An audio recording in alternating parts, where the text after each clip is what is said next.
Okay, let's get started. Good morning, everyone. I am Pat Paulson with EXIT Realty Metro, and we're doing our quarterly market update today.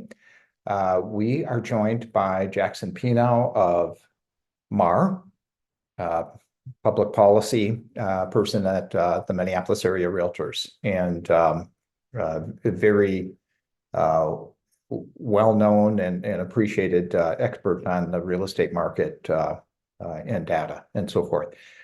So Carson Brooks is not with us today. He's got other obligations, but Jackson and Nick, please, let people in on the waiting room. I'm going to start with a slide presentation, and then Jackson will follow. And questions, please put them in the chat in the beginning if you have any as we're going along, and then hopefully we can address them at the end. So let's begin. I have a number of slides. Most of these come from, and most of you are realtors or you're in the industry. So many of my slides come from the MLS Showing Time InfoSparks tool. I also have some additional slides that Jackson and David Arbit have shared with me.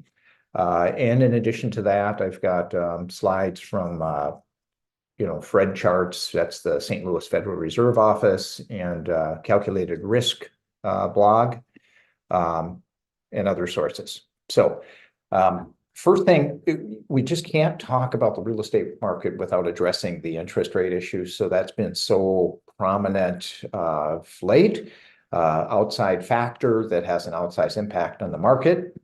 And the Federal Reserve doesn't control mortgage rates directly, but they control the federal funds rate, which influence all the other rates.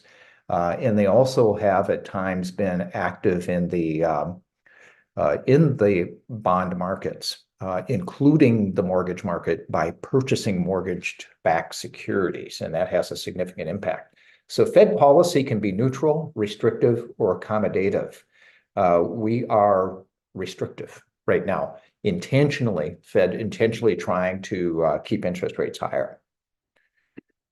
Okay, so long-term history of the mortgage market. And you can see how high it was back in the early 80s, back when I was first buying real estate.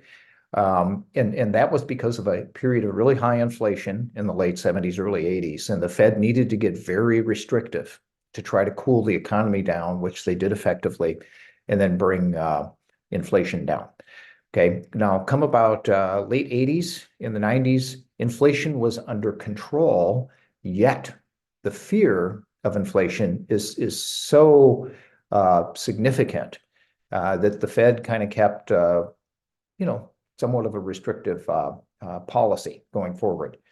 It really, in my lifetime, they never really became accommodative. Accommodative is when the Fed tries to reduce interest rates instead of just being neutral and let the market take care of them. They didn't become accommodative until around 2010-ish, where you can see mortgage rates drop below 5. Okay. So accommodative meant that they lowered the federal funds rate for much of the last decade down to 0. Other rates followed, and then they were purchasing bonds, including mortgage-backed securities. And so that accommodative stance is what brought the mortgage rates down as low as they were over the last decade.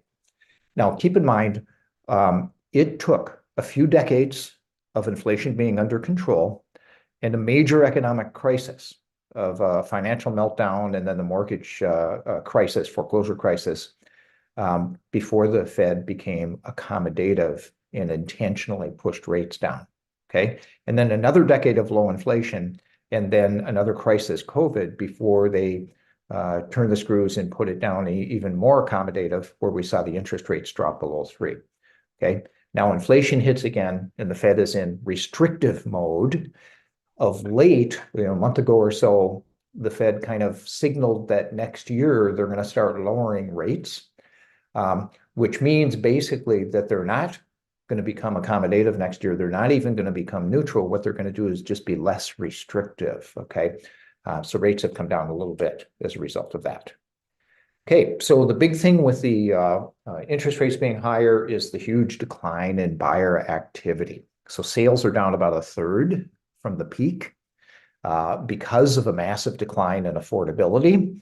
And then also the volatility. Rates rising so fast has led to fear and market withdrawal and a hope for better market conditions. Affordability changing so quickly has led people to, wait in hope that prices or rates will come down. However, the underlying demand, the people that have wanted to buy, that still want to buy, appears to be quite strong. And this, for most realtors, you've kind of done this calculation before. This example is a $475,000 home, and it shows the difference in payment with interest rates with a 5% down payment at 3% versus 8%. So it's about a $1,400 difference in monthly payment. The 5.5 is right in the middle. Obviously, we're around 6.5 or 6.75 right now, but it's just a huge difference. So buyer activity dropped off about a third. So closed sales for 2023 down under 45,000 after peaking above 66,000. However, the month of December was actually above the month of December in 2022. And this is the first time in more than 2 years that we had that a year over year increase in any month. This goes back 10 years, and it shows the massive drop off on the right. And the buildup, the huge increase during COVID, 2021, 2022, where this 12-month rolling average hit about 68,000. For the year in 2021, it was about 66,000 something.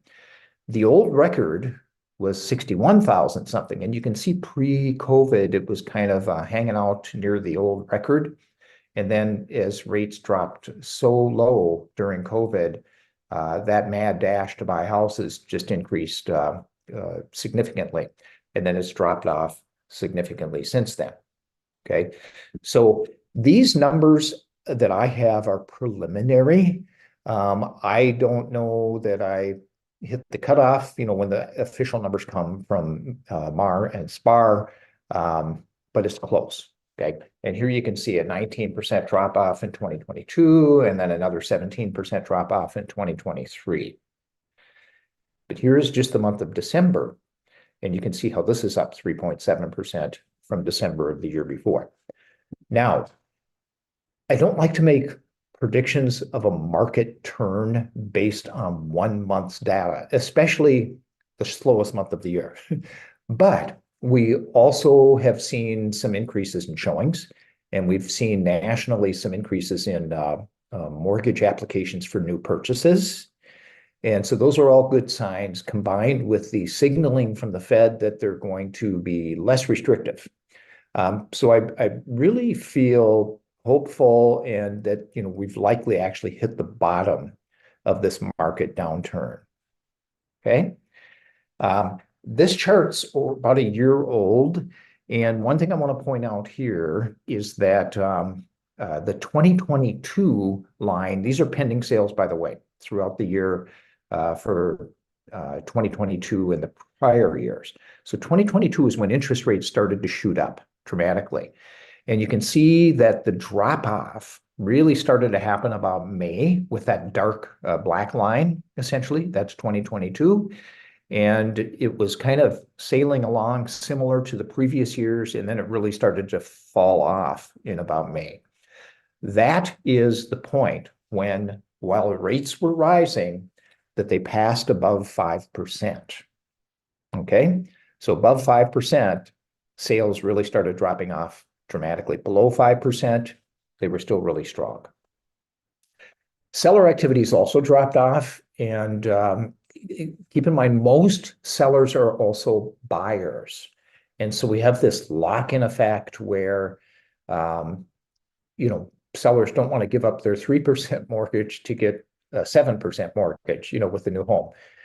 Yet there is always, people change jobs, they get divorces, they get married, and so forth. And this kind of activity continues to go on. So there's a demand or a desire to move.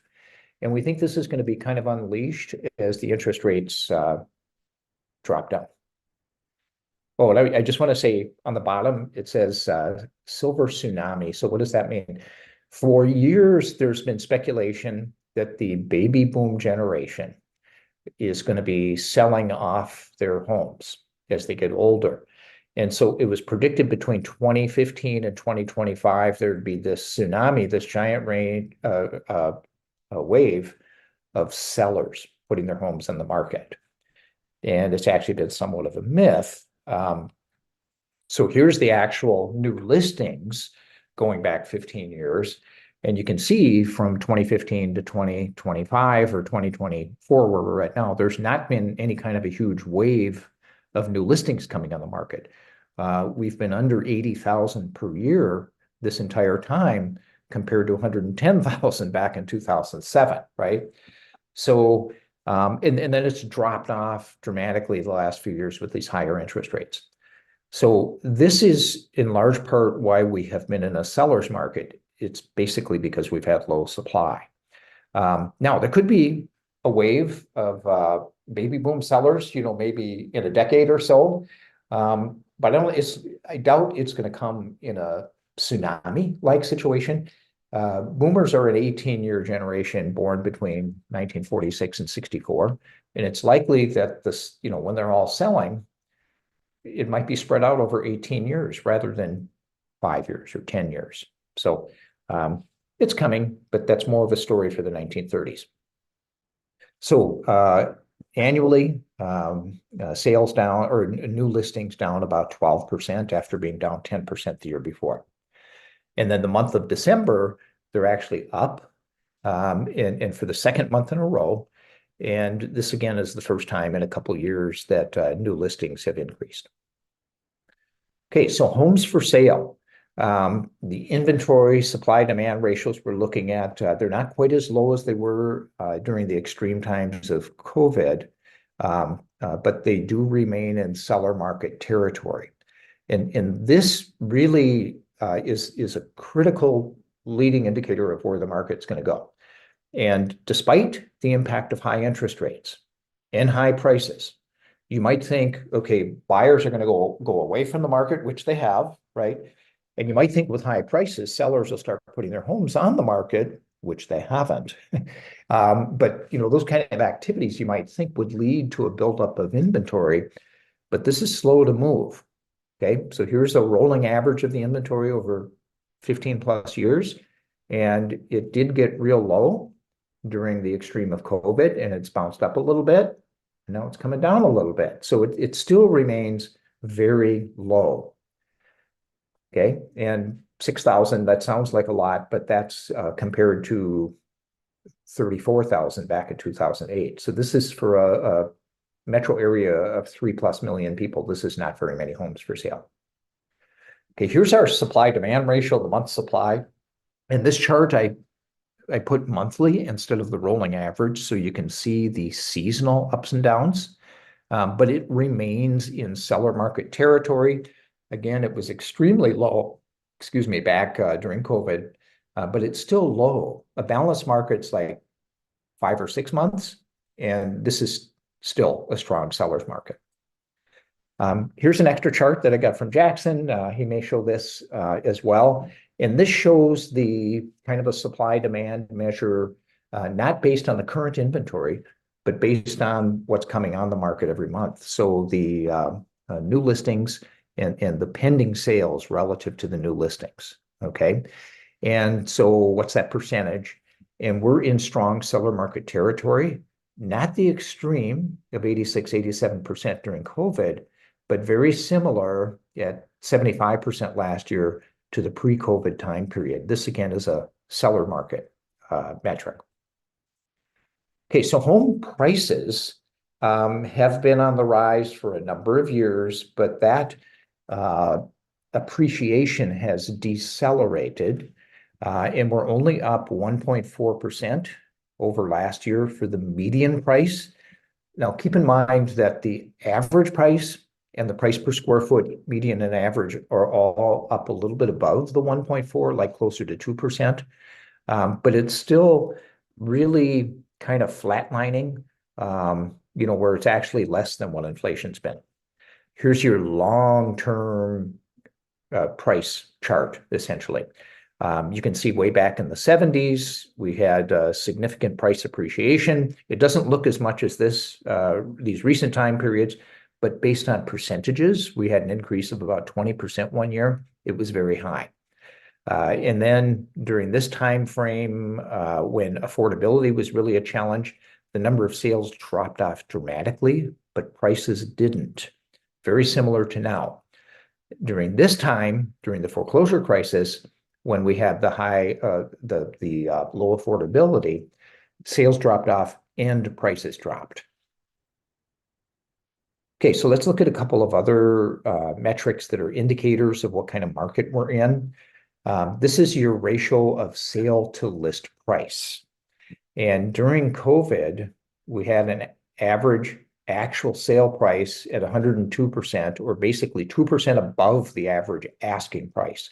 So all of those multiple offers led to many sales that were above list price. Okay, now we're a little bit below, 99 point something percent, similar to the pre-COVID time period. Again, a strong seller's market, quite a bit stronger than the 90% back in 2011 during the foreclosure crisis. So sellers are largely getting close to what they're asking. And if we switch this to median instead of average, it would actually be right at 100. Days on market remain an indicator that we're in a seller's market. So we're at about 19 days on market for the median. We got as low as about 11. This is a rolling average. If you'd looked at the monthly, the seasonal, we actually hit as low as 7 days on the market for a little while for some of the months in the summer. But this remains in seller market territory. So let's look at affordability. And this just has such a huge impact. So when this is high, as it is now, this indicates that affordability is low. This means that the monthly payment, based on these prices and these interest rates, takes up a large percent of the incomes of prospective buyers. So we've got 3 time periods in my lifetime where affordability is low, where the housing payments are high, essentially. So there's now, and then back in 2006 before the market crashed, and then back in 1982 when interest rates were 16, 17%. Okay. In each case, we had predictably a very large drop off in sales. Okay. And it took a number of years for sales to build up again to the previous peak. During this crisis, we also had a drop in prices, less so at this time and not during this time. Okay, so let's look at a few national charts of interest. This one's kind of interesting. This shows the percent of inventory that is new construction. Okay, and it's very high. It's like historically high. So 25% kind of hovering around there of homes for sale nationally are newly built. Okay. I want you to be sure not to mistake this for high levels of construction. This is actually more reflective of the low amount of inventory of already existing homes. Okay, so there's just not many sellers of existing homes selling. So a higher percentage of the listings on the market are new construction. We actually had this time period after the financial crisis where were really low levels of building. Now they're building actually kind of a normal amount of houses. And that normal amount is taking up a larger percentage of what's on the market now because there's very little else on the market. Okay, this is reflective of why sellers are not selling. Okay, so over on the right, we're looking at the dark blue. These are sellers that have mortgages where the rate is below 3% right now. These ones in light blue, the rate is below 4%, and in gray, the rate is below 5%, okay? And that makes up 80% of all mortgage holders. Keep in mind also that there's a third or so of homeowners own their home free and clear, okay? So we have a whole bunch of people that don't want to give up their low rates to get the higher rates in the market right now. So this is kind of reflective of the lock-in effect, why sellers are locked in. This chart shows the equity. This is a measure of how much the mortgage is relative to the value of the home. So the dark blue on the bottom, these are people with mortgages that are less than 60% of the home's value. That means their equity is 40% or higher. The lighter blue is less than 70%, and the gray is less than 80%, meaning the equity is 20% or higher. So we've got a little bit over 90% of all mortgage holders have at least 20% equity. This is a very strong and healthy position that homeowners are in with good equity because they've benefited from rising prices, rising values, and the mortgages not only are low relative to the value of their home, but the interest rates are low. And also indicative of a healthy homeowners is that delinquency rates are low, okay, historically speaking. So the blue would be mortgage payments that are 30 to 60-day lates. The yellow would be 90-day lates. The reds are the number of foreclosures, and here's the total.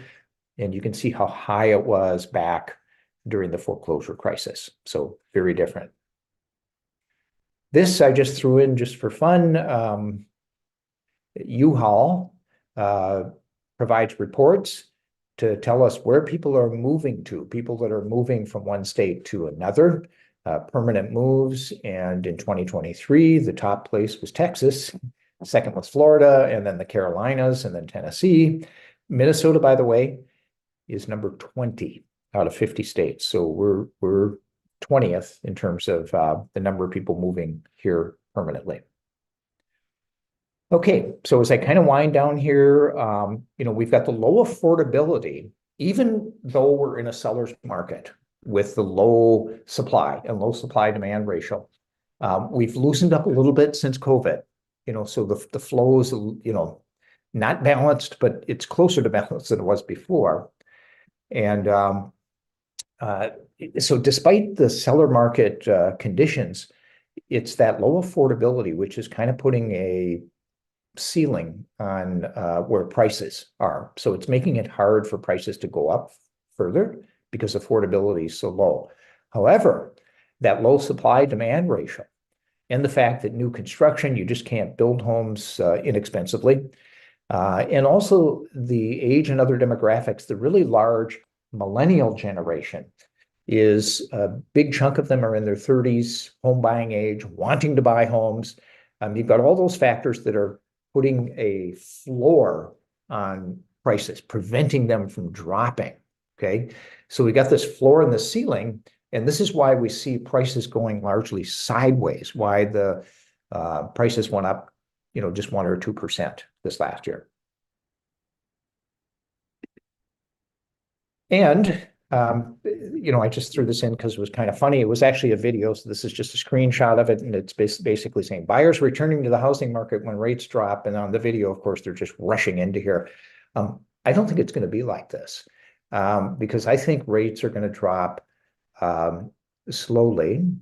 And so it's not going to be this mad rush, but it will be an increase in sales, okay? So we should be going up, from this point, just not as fast as this implies, okay? And we still have this challenge of people that could be buyers that are still waiting for better affordability. So, waiting for either the market to crash or, rates or prices to come down. And, we need to get people in the market. So, here's a few predictions. I don't like to predict numbers, but I do think inflation drops to the Fed target range. It's in the threes now, and they want it to be down to 2 or a little bit below 2.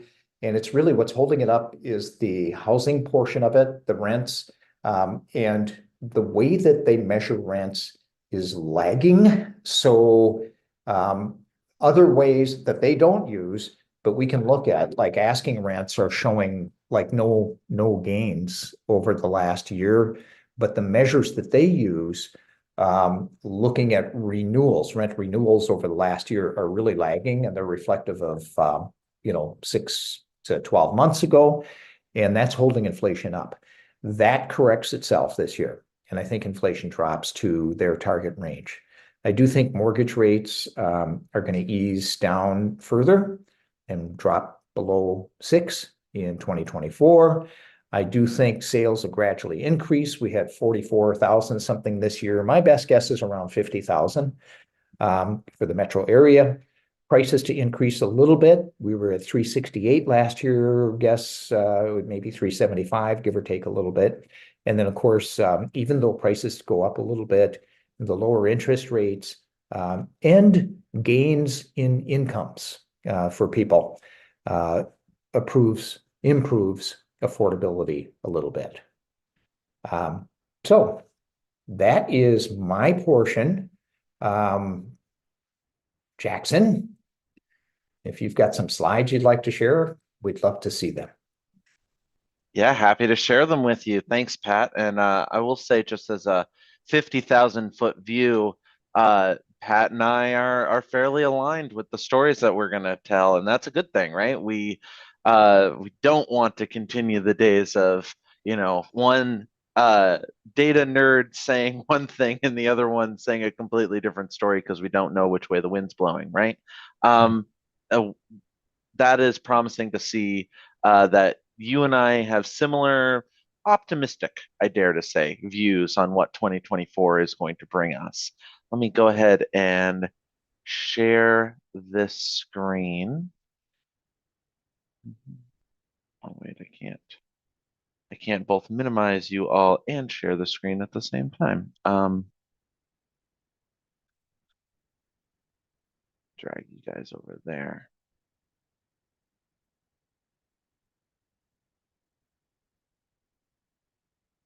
There, can you all see my screen? Perfect. Yes. All right.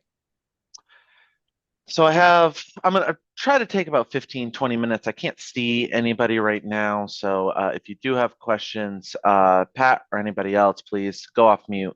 Tell me to stop and I'll answer any questions anybody has. But let's kick things off with a comment, Pat, you made at the very onset of this is where starting to see some silver lining in the beginnings of positive showing activity, more increased showing activity. And you are right. This is very early on in the year. We've only gotten 2 weeks of weekly showing activity. But I want to kind of set the stage here for you all. This is our more up-to-date chart that we're going to be using for the remainder of the year. Showing first here, marked with this little, here, let me put a little green X here for you all. Oh, don't want that. Little X for you all right here, just so that way you can kind of see it. That lightest blue line marked with the green X, that is 2019, our most recent, let's call it non-pandemic year, our normal year, so to speak. And then we've had 3 years, 4 years of just abnormal activity. We've synthesized them into two groups. 2020 and 2021 were the overly productive years, and then 2022, 2023 were the kind of correction years, so to speak. So here in red, Mark, you will see pen with a red mark. Oh, I want to try to mark things for you guys, but we're struggling here. Red mark with a pen here. This little X right here, that's the 2020 to 2021 year. And as you can see, where I marked that red X, and in the third quarter, let's say, it's significantly above where we see 2019's performance. There's a balloon of sorts, right? That overperformance is not seasonally anticipated in showing activity. And that ended up having a correction, as we can see. Let's kind of clear things here. In 2022 to 2023, you can see we had a reaction from the first half of that most recently completed year, 2022 and 2023. The first half of the year was even more overly productive in terms of showing activity. And then we had a decrease. That's the darkest blue line that you're seeing here, right? Now, with 2024, we want to see something similar to what we were seeing in that lightest blue line, 2019, right? And now when we go into the most recently completed week from mid-January, let's say, we are above what we were seeing last year, about this time last year in 2023. That's promising, right? We ended the week with 14,000 showings, which is about 3% above what we were seeing this time last year at about 13,000 showings, right? It's a small increase, but it is a meaningful one given how seasonally slow this market is.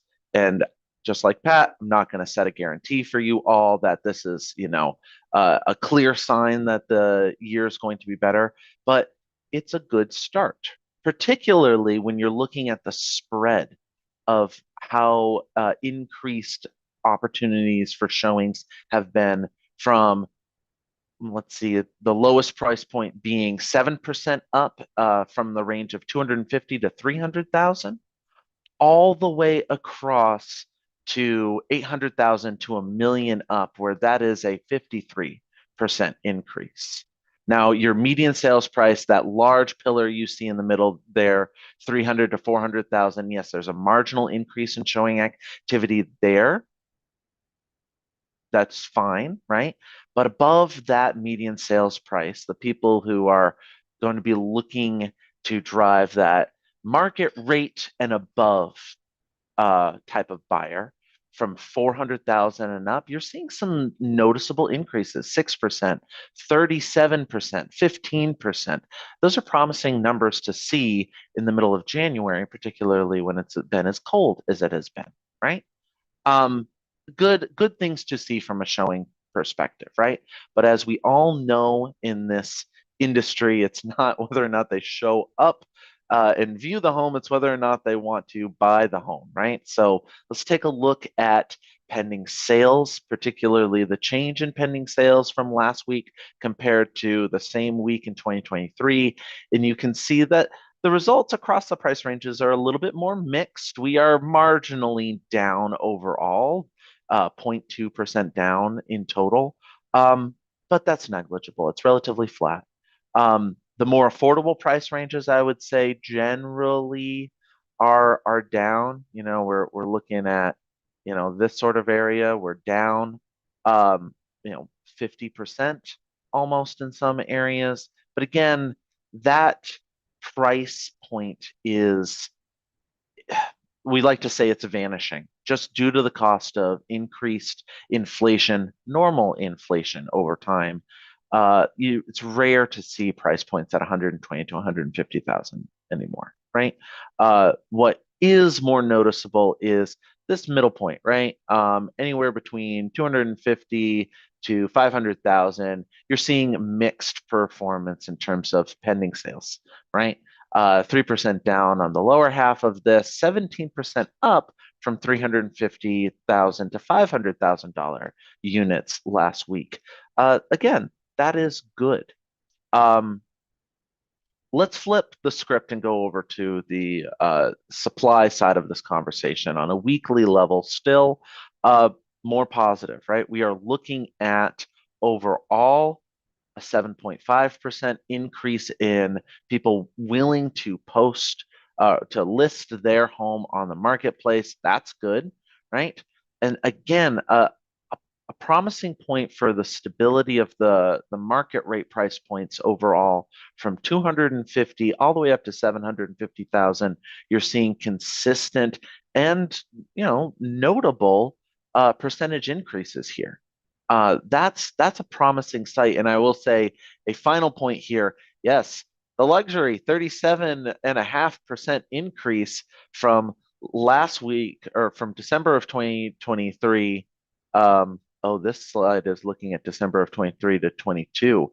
This is incorrect. I'm gonna move past this. I don't want to interfere with you. I apologize for that. Looks like it didn't update for you, but I will say it is a similar story overall from my memory. Sales listings are up marginally as well. But what is recent information here for you?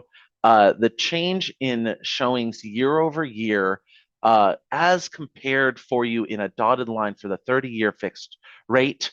You can see there is a divergence going on here that I want everyone to be keenly aware of. Pat, you already mentioned it, but I'm going to spell it out for you visually here. You have since mid-October, a decrease in the 30-year fixed mortgage rate. And at the same time, we are seeing an increase. And yes, there's a wide variance here. We saw a spike and then a decline, but a general increase in the change of showings on a weekly average. That's promising for us, right? And I want us to keep that in mind as we continue throughout the first quarter of this year, that the more the fixed year mortgage rate goes down on average, we will see increased buyer activity, and that's no surprise. I will agree with Pat. Probably not going to be that rush into the stadium video that he was showing us at the end, nor do we want that, right? Because when that was happening, we were seeing run-on inflation again, right? If the Fed is doing their job correctly and easing off that restrictive practices that he mentioned, we aren't going to see people flood back into the marketplace in mass. We're going to see a steady, reliable, and sustainable trickle of people coming back into the marketplace in a way that is predictable, right? Speaking of, let's take a look at the 2023 recap. A little treat for you all, because we are just on the verge of releasing our official 2023 annual conference numbers at the end of the month. David Arbit and I decided let's share with the people who are really invested in this, both here with you all, but also with our market webinar later today. We're going to be releasing the official numbers for 2023, so that way you all are as prepared as early as possible for this. I will say that it is the similar tone of what we had throughout a good portion of 2023. It's not all sunshine and rainbows, right? Nor do we expect it to be. But we need to remember that, again, 2023 was a correction year, right? It's over, and we can use this as the foundation to build into a more optimistic 2024. And with that, let's kind of go into this and just talk about the reality of what this year looked like, right? Each of these charts are going to be annual charts, the sum total or whatever derivative we're going to be looking at, from 2003, for the most part, all the way on to the most recently completed year last year. We're going to mainly focus on the right side of these charts just so that way we can be brief for you all. I know we don't have much time left, but this is all going to be shareable for you if you want to use this for more in-depth research for your groups, by all means, I'll share these slides so that way you can have them. But let's take a look at pending sales, buyer activity for the entire metro through the entirety of 2023. And as you can see, we ended the year with 44,442 homes that went under contract. That is 15% down from where we were at last year, and last year was 20% down from, I would argue, an unsustainably high 66,000 homes that went under contract in 2021.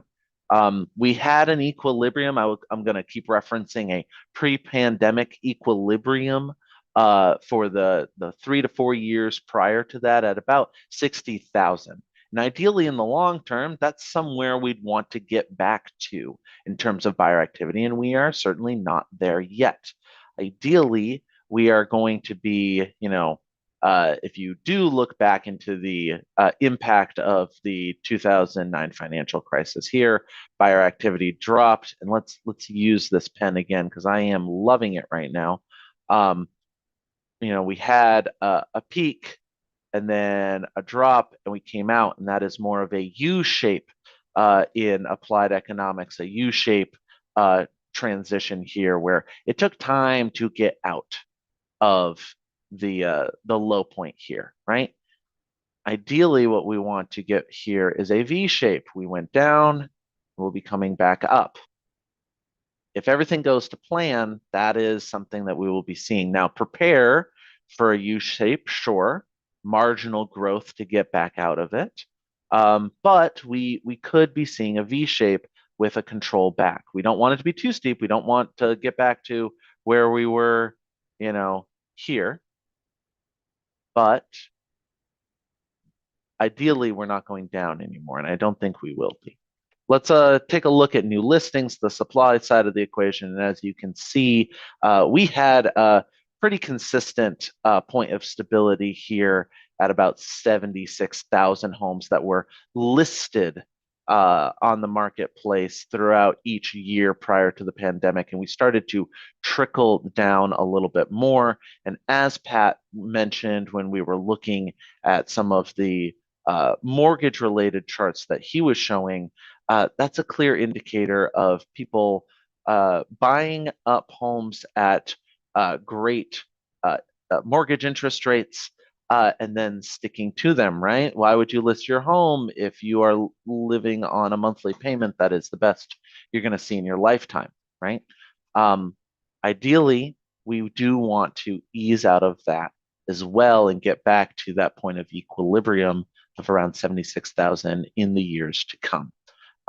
Pending ratio, yes, Pat, of course, I'm always going to share the ratio of pending sales to new listings for you, because I do agree it is a very helpful indicator to measure that buyer to seller dynamic that's going on here. And I won't spend too much time on here. You said it perfectly. 75-ish% of all new listings ended up being signed under contract within that giving month, relatively, right? It's not the hyper seller leverage that we were seeing in 2020 and 2021. We're getting back to where we were in that pre-pandemic levels. Another great indicator that I always love to talk about as the speed of the market, cumulative days on market. Again, annual numbers here throughout the entirety of 2023. Half of all homes that were on pending contract were signed within 18 days of being listed on the MLS. That's not quite as fast as where we were in 2021, but I think we can all agree that that was a bit too fast, right? I remember our realtors coming into the office here with sweat on their brows saying, Jackson, you won't believe how quickly things are moving here. We can barely keep up. We are back to where we were in 2020, at the median. We are not quite where we were in the pre-pandemic numbers at about 3 weeks before a home goes under contract. Um, so keep that in mind in terms of the speed of the market. Yes, it is slower. It's taking 29% longer at the median, but we're still fairly fast relative to the scale of what this chart is showing you. Um, Median sales price.